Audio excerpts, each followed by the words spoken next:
So this is going to be our last real week in our grammar textbook.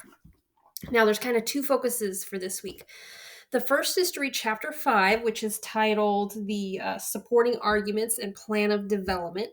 And what this chapter is going to show you is really how an essay is structured. Now, when we've been doing the paragraph exercises, we've been kind of focusing on, all right, here's my evidence and support in one little paragraph to the sample thesis sentence.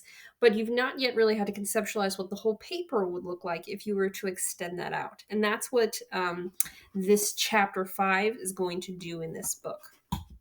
All right. So, upcoming, I mentioned last week that you do have an essay that you're going to write on grit. And this chapter is really meant to prepare you for that. So, what you're going to see in this chapter is how there's given a thesis sentence. And the thesis sentence is a sentence that summarizes the whole paper and states this is the main argument of the paper. This is what the author's trying to prove.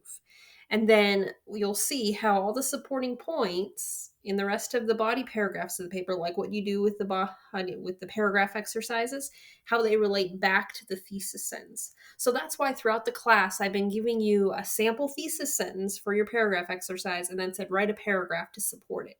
In a way, I've been previewing what you're going to be learning in this chapter and getting you used to the idea that whatever you say in a paragraph, it's got to connect back to that overall main argument that your whole piece of writing is making.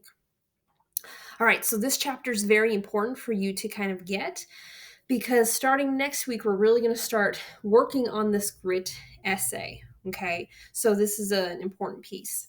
Now, the second thing you'll be learning this week is basically pronouns and all the different ways that we can kind of mess them up in writing. So there's kind of a lot of different rules to come at you with pronouns, and I've given you lots of additional resources down below. I believe you have 3 quizzes over pronouns this week. All right. And don't hesitate to use the videos down below if something's not making sense. I've tried in the titles of the videos to match them up with the titles that are used in your grit book right here. And of course, if you get stuck on anything with pronouns or they're just not making sense, don't hesitate to give me a call or a text, and I'll be happy to explain them for you. All right, so chapter 5 is the most important for this week because that's going to lay the foundation that you're going to be building off of really for the remainder of the course. All right, so I really want you to do well with that chapter. All right, have a good week.